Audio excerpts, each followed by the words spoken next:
Ned Stark had always been a man of honor, but never before had his honor felt so heavy. The journey back from the Tower of Joy had been long, and each mile had only deepened the weight in his chest. Lyanna's final words, spoken in a whisper, as weak as a dying flame, still echoed in his mind. "Promise me, Ned." He had, and in doing so, he had taken on a secret that could shatter the realm. The boy in his arms, a babe with dark tufts of hair and Targaryen blood in his veins, was not his bastard. He was Aegon Targaryen, the last true-born son of Prince Rhaegar and the rightful heir to the Iron Throne. For weeks he had convinced himself that silence was the only way to protect the boy. Robert Baratheon would never suffer a Targaryen to live. The moment the truth was known, Aegon would be killed. But Catelyn deserved to know. If he expected her to accept the boy into their home, to raise him alongside their own children, then she had to understand the truth. He would not have her believe he had broken his marriage vows. And so, on the night they arrived in Winterfell, he told her. Catelyn sat in their chambers, exhausted but relieved to have her husband home. She had heard the whispers of the wars, end of Robert's victory, of the fall of the Targaryens, but none of that had mattered. All she had cared about was whether Ned would return to her and their newborn son Robb. Now, as she sat in a chair near the fire, cradling their infant, she watched as Ned poured himself a cup of wine. He looked wearier than she had ever seen him, as if the war had not just been fought on the battlefield, but within his very soul.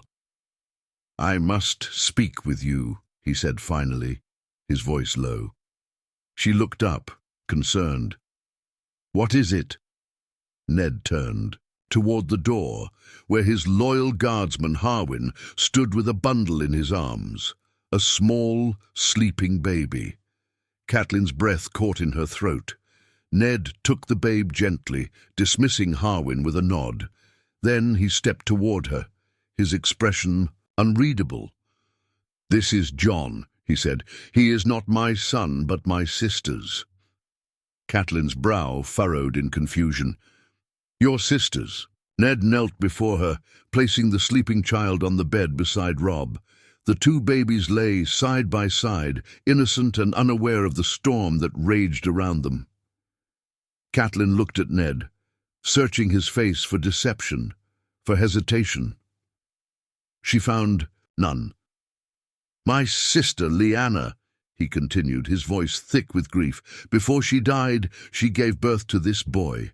His father was Rhaegar Targaryen." The words nearly made her recoil. "Rhaegar," she whispered. "But she was not taken by force," Ned interrupted. "Not as Robert believes. Lyanna loved Rhaegar, and they wed in secret. This boy is their true-born son." Catelyn's heart pounded.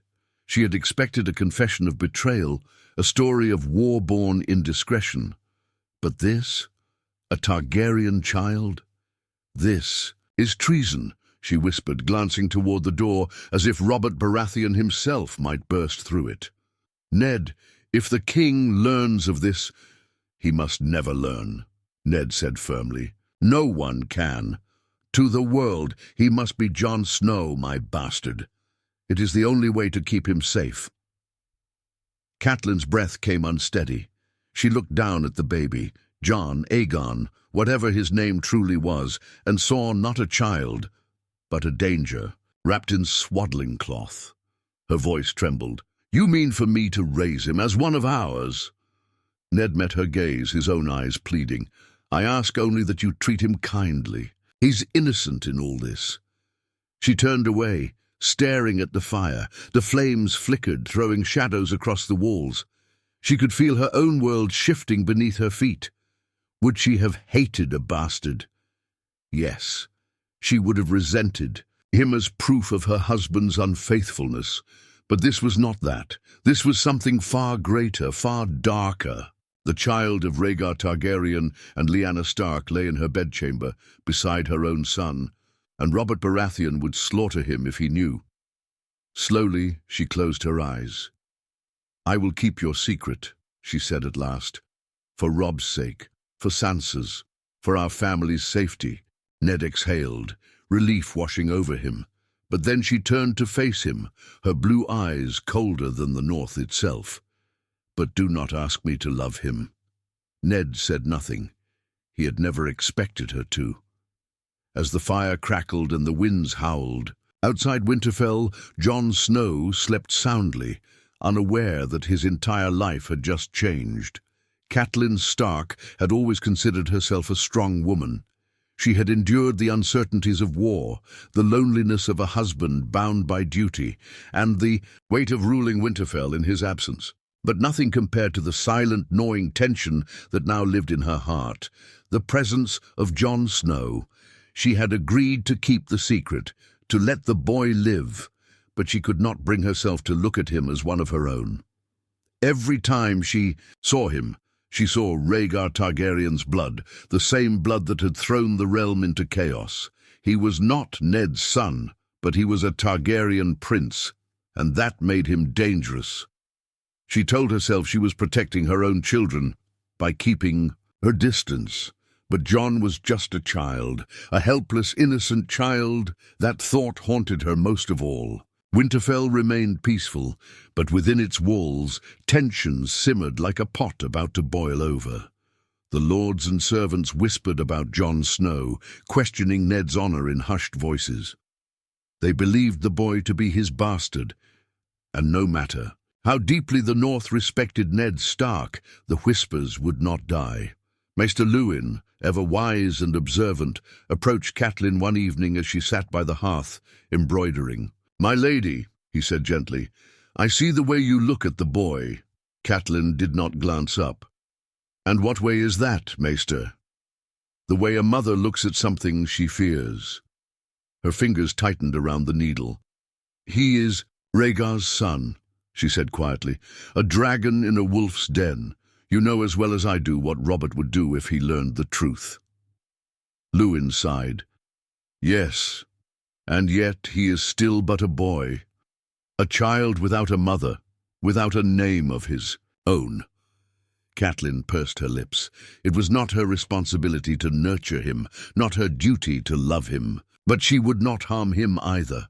"I will not mistreat him," she said at last, "but neither will I lie to myself. He is not one of mine." Luwin nodded, but there was something in his eyes, a sadness perhaps, that made her uneasy. Jon grew alongside Robb, Sansa, Arya, Bran, and Rickon, but he was never truly one of them. Ned made sure Jon was given everything he needed, training, education, respect, but he did not force Catelyn's hand in affection. She never denied him food, never treated him with cruelty, but she did not dote on him as she did her own children, Jon noticed. How could he not? He was just a boy, but he could feel the way she looked at him, not with hatred, but with cold distance, as if she were constantly reminding herself of what he was. Once, when he was 5, he reached for her hand. In the great hall, trying to hold it as Bran did, she flinched. He never tried again. As the years passed, Robb and Jon grew as brothers, but there was always an unspoken wall between them. Robb was the heir, the true-born son, while Jon was the shadow at his side. Catelyn saw it every day. The way Jon excelled with the sword, the way he carried himself with quiet strength, the way the northern lords respected him despite his name. Sometimes she wondered, if the truth ever came out, would the North follow him over Robb? It was a thought she could not stomach, and so she remained distant, not cruel, just distant, but the guilt gnawed at her. One evening, as Catelyn stood on the battlements, looking out over the snow-covered land, she heard footsteps behind her. She turned to find Jon standing there, his cloak wrapped tightly around his small frame. "My lady," he said, his voice soft. She stiffened. He had never called her mother, not once. "What is it, Jon?" He hesitated, his dark eyes searching hers. "Did I do something wrong?" he asked. Catelyn felt her heart clench. He was only 8 years old, yet his voice carried the weight of a boy who already knew he was different. She took a slow breath. "No," she said, her voice betraying nothing. "You've done nothing wrong." Jon nodded, though he did not seem convinced. After a moment he lowered his gaze and turned to leave. "Good night, my lady." Catelyn watched him go, her throat tight with something she refused to name. That night she lay awake beside Ned, staring at the ceiling, wondering if Lyanna would hate her for how she treated her son. But she could not love him, and she could not lie to herself. The shadow of Rhaegar Targaryen loomed over her too much for that. Jon Snow grew up knowing he was different. The castle of Winterfell was vast, with towering walls and long-shadowed corridors, but there was nowhere he truly belonged within them. He was not a stable boy, nor a servant, but neither was he a Stark. He was something in between, a presence that lingered in the background of family feasts and training yards, never fully embraced, yet never cast out. His father loved him. That Jon was certain. Lord Eddard Stark was a man of few words, but his actions spoke for him. He ensured Jon had the same training as Robb, that he dined in the Great Hall with the family instead of eating with the servants. But there was a boundary that even Ned did not cross, a distance that Jon could not quite name. Catelyn Stark made no attempt to hide her own distance. She was not cruel. She never struck him, never denied him warmth or food. But she never touched him either. Never ran her fingers through his hair like she did for Bran.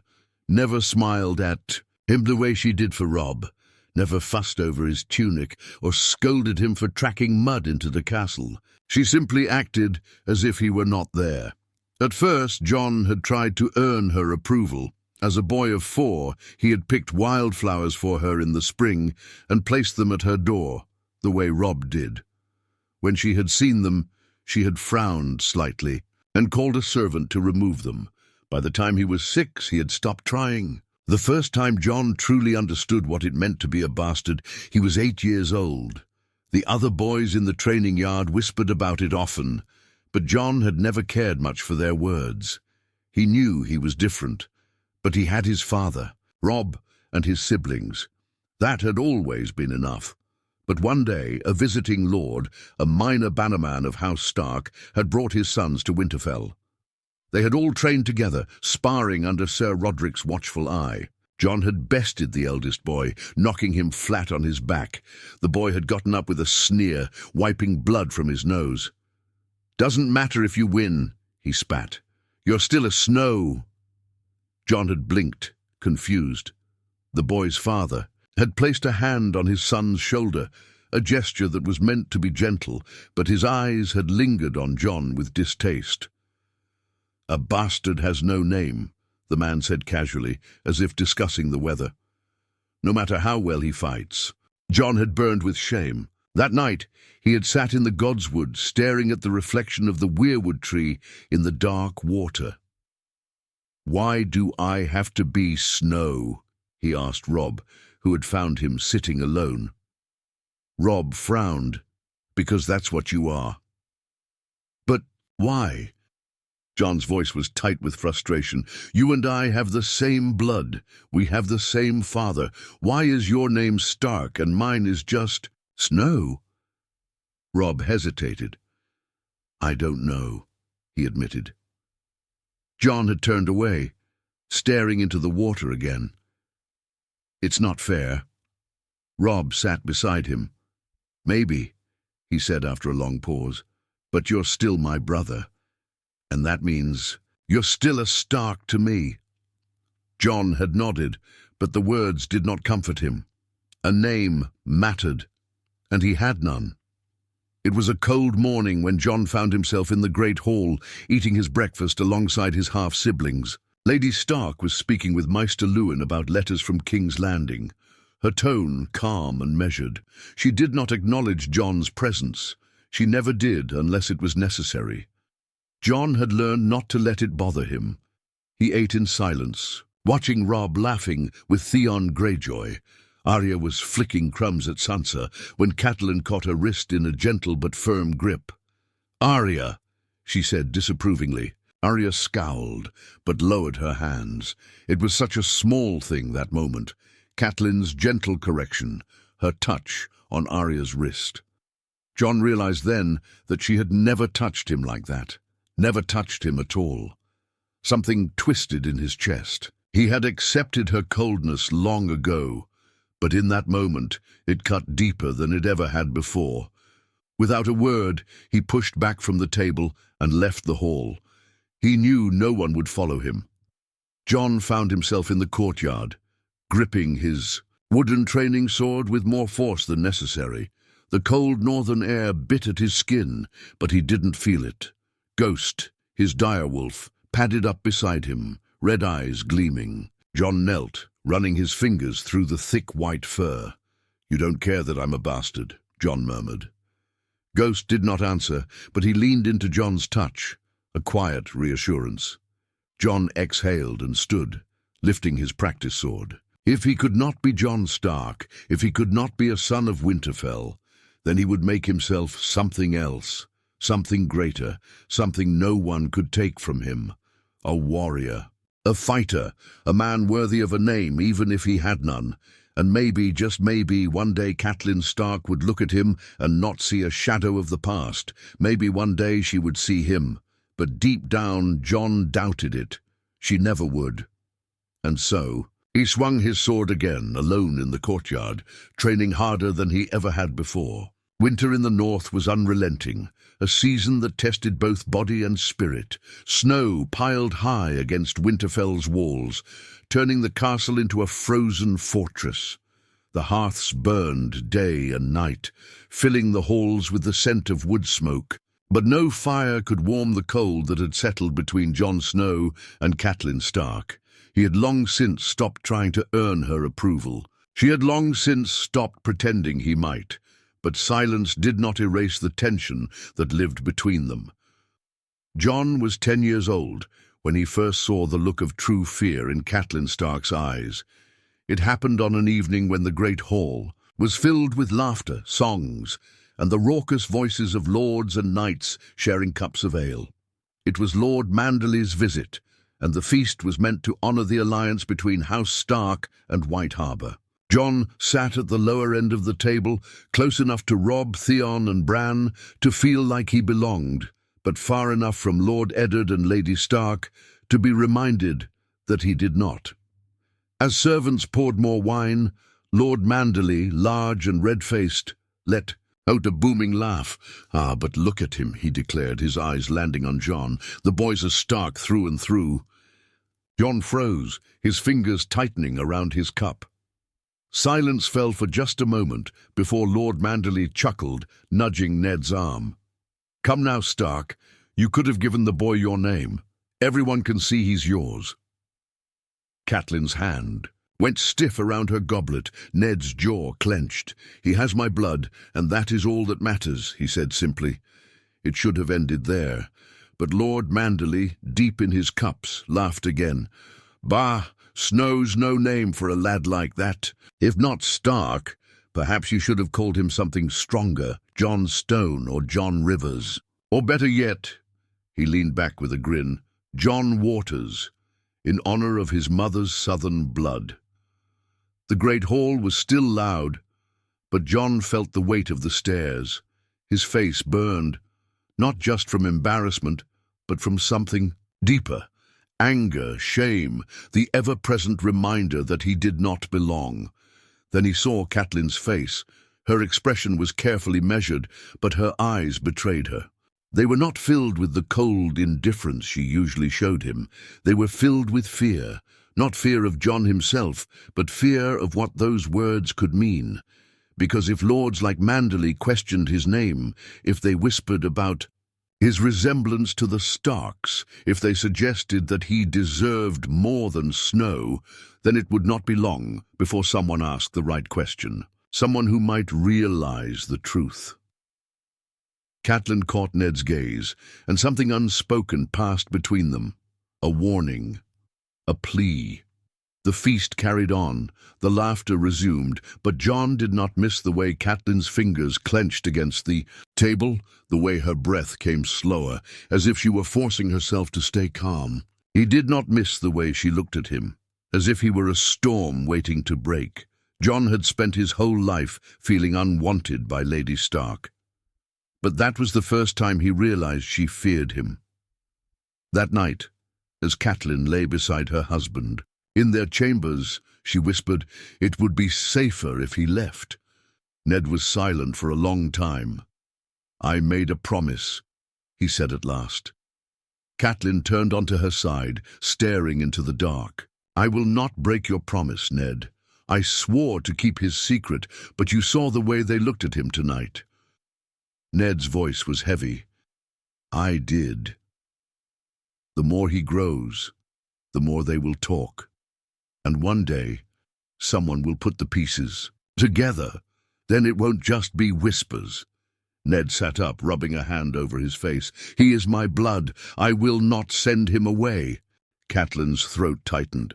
She closed her eyes, forcing herself to breathe evenly. She did not want John to die. She had no desire to bring harm to him, but the truth was a dangerous thing. And as much as she hated the Targaryens for what their war had done to her family, she could not shake the dread that one day Jon Snow might claim what was rightfully his. If he ever learned the truth, what would he do with it? Catelyn did not know, but the thought terrified her. Jon did not sleep that night. He lay awake in his chamber, staring at the ceiling, replaying the moment in the feast hall over and over. Again, Lord Manderley had said he looked like a Stark. Jon had always known that. He had his father's face, his father's dark hair, his father's quiet strength. But hearing it said aloud, hearing it acknowledged in front of so many, made it real in a way it had never been before. He turned his head toward Ghost, who lay curled at his feet. You're the only one who's truly mine, he whispered, running his fingers through the direwolf's white fur. Ghost lifted his head and blinked at him with red eyes. Jon exhaled. Catelyn Stark feared him, and though she had never been cruel to him, never spoken words of true hatred, Jon understood now that she would never see him as anything but a threat. The realization did not fill him with sadness. It filled him with resolve. He would never be a Stark, but he would carve his own path. He would find his own place, even if it meant leaving Winterfell behind forever. The winter wind howled against the walls of Winterfell, rattling shutters and sweeping snow across the courtyard. Jon stood at the edge of the training yard, watching Robb and Theon spar under Ser Roderick's watchful gaze. Their wooden swords clashed in the cold air, each strike sending echoes across the stone walls. Jon should have been training too, but his thoughts were elsewhere. The words from the feast still haunted him. The boys are Stark through and through. A bastard has no name. Why did I have to be Snow? He gritted his teeth and clenched his fists, ignoring the gnawing frustration in his chest. He knew he could not change what he was, but that did not make it easier. He heard footsteps approaching from behind. Jon turned to see Lady Stark standing a short distance away, her cloak drawn tight against the cold. For a moment, they only looked at each other. She had never sought him out before. She barely even spoke to him, unless it was necessary. The fact that she had come to him now meant something, and that something made his stomach twist. "Walk with me," she said. Jon hesitated before nodding. They moved through the courtyard in silence, past the stables, past the towering weirwood tree. In the guardswood, the snow crunched beneath their boots, and Jon could feel the weight of her presence beside him. Finally, she spoke. "You will never sit in that hall as a Stark," she said. Jon tensed. "I know that," he muttered. She stopped walking. "Do you?" Jon turned to face her, his jaw tight, his fists clenched. He had expected many things from her, cold stares, sharp words. But this was different. There was no anger in her voice, no bitterness, only finality. She studied him for a long moment. "You are not a Stark," she said again, quieter this time. "And you never will be." Jon swallowed hard. "Why are you telling me this? Because it's time you think about your future." Jon frowned. "My future?" Catelyn's expression did not soften. "You are nearly a man now, and men must make choices about where they belong."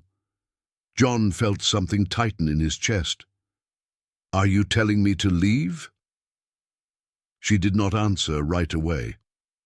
"I am telling you," she said finally, "that Winterfell is not your home, no matter how much you wish it to be." Jon felt as if she had struck him, his home. His father had always told him that Winterfell was his home, even if he did not bear the Stark name. But Catelyn's words burned that illusion away, like flame to parchment. No matter how hard he fought, no matter how much he loved his father or his siblings, Winterfell would never be his. He took a slow breath. "And where would you have me go?" Catelyn's eyes flickered. "The Wall," she said, "with your Uncle Benjen." Jon stared at her, his heart thudding in his chest. The Night's Watch, a life spent in black, a life with no wife, no children, a life of duty and solitude. He had dreamed of many futures, but not that. She must have seen the flicker of hesitation on his face because she pressed forward. "You would have a purpose there," she said, "a duty, a place that is truly yours." Jon looked away, his hands curling into fists. "And this has nothing to do with your fear that someone might start asking the wrong questions." Catelyn's expression did not change, but the silence was answer. "Enough!" Jon exhaled harshly, shaking his head. He had never hated Catelyn Stark. He had resented her, yes, and feared her coldness. But now, for the first time, he felt the sting of true anger. "You don't want me gone for my sake," he said, his voice steady despite the storm inside him. "You want me gone for yours." A flicker of something crossed her face. Not guilt, not regret, just acceptance. "Yes," she said. Jon clenched his jaw and looked away. For all his life, he had felt like a shadow in Winterfell. Now he knew he truly was one, a ghost of something that did not belong, and ghosts had no place in the halls of men. That night, Jon sat on the edge of his bed, staring at the wall. Ghost lay at his feet, silent and watchful. The wind howled outside, rattling the shutters. He thought of Robb, of Arya, of Bran. He thought of his father. Then he thought of Catelyn's words. "You will never sit in that hall as a Stark." The Wall. He exhaled slowly, running a hand through Ghost's fur. Maybe she was right. Maybe it was time to leave. Maybe Winterfell was never meant to be his home. Jon had always thought of Winterfell as home, but now, as he walked through its ancient stone corridors, it felt like something else, a place he was only passing through. Catelyn Stark's words had settled in his bones, lingering like the bite of a cold wind. "You will never sit in that hall as a Stark." The Wall. It had been 2 days since their conversation, and in that time, Jon had barely spoken to anyone. He trained with Ser Rodrik in the yard, ate his meals in silence, and wandered the castle with Ghost at his side. But a decision had been made. He would leave with Benjen when he next rode for the Wall. The realization sat heavily on his chest. Would his father try to stop him? Would Robb? He had not told them yet. He wasn't even sure how to tell them. But he had to, because this was his last night in Winterfell. The wind howled through the open courtyard as Jon sat near the forge, watching the embers glow in the dying light. He had always loved the way the heat of the forge fought against the cold, the way the sparks danced in the air like fireflies. Arya found him there. She never walked the way a lady was supposed to, not with grace or softness. She ran, she stomped, she jumped, and tonight was no different. She plopped down beside him, her face red from the cold. "Why do you look like someone just kicked you?" she asked. John sighed, staring into the fire. "I'm leaving." Arya blinked. "Where?" "The wall," he said, "with Uncle Benjen." For a moment, Arya was silent. Then her face twisted. "No, you're not." John exhaled, rubbing his hands together. "Yes, I am." Arya frowned, eyes dark with frustration. "That's stupid. The wall's just ice and old men. Why would you want to go there?" John didn't answer. How could he tell her the truth? That he didn't belong here? That Lady Stark wanted him gone? That no matter how much he loved Winterfell, Winterfell had never loved him back? Arya's expression shifted. "Is it because of her?" she asked. John flinched, but Arya didn't need to say Lady Stark's name. He knew who she meant. He gave her a small, bitter smile. "It's time I find my own place, Arya." She scowled. "Winterfell is your place." John wished she was right. But he had learned long ago that wishes did not change reality. He nudged her shoulder lightly. "You'll visit me when you're a knight, right?" Arya sniffed, wiping at her nose. "You're stupid," she muttered. John chuckled, but there was no real joy in it. The wall, a life of duty, a life of solitude. "A place that is truly yours," Lady Stark had said.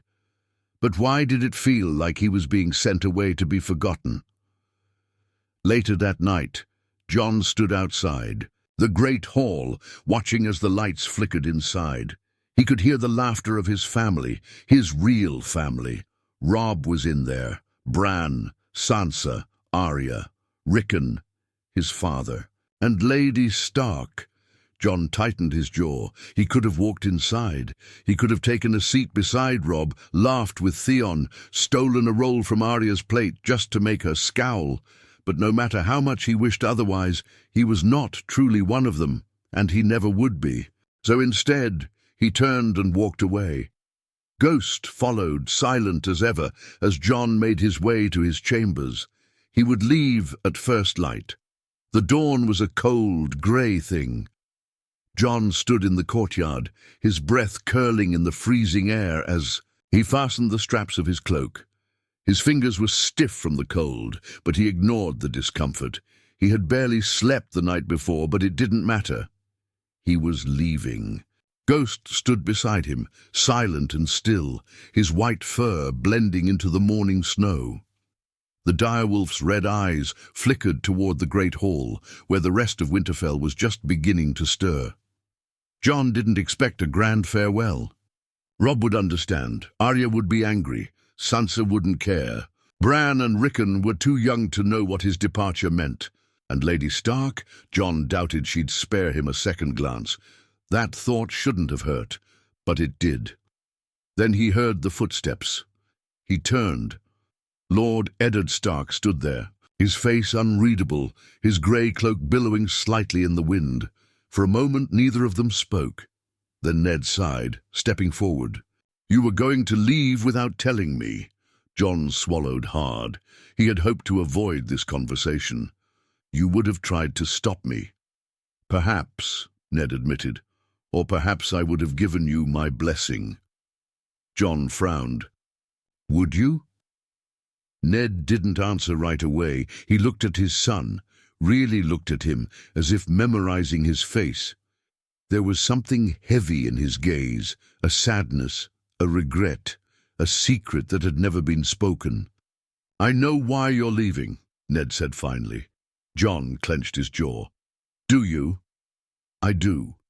John expected some kind of reassurance, something to tell him that he was part of this family, that Winterfell was his home, that his presence did matter. But Ned Stark was not a man who filled the world with empty words.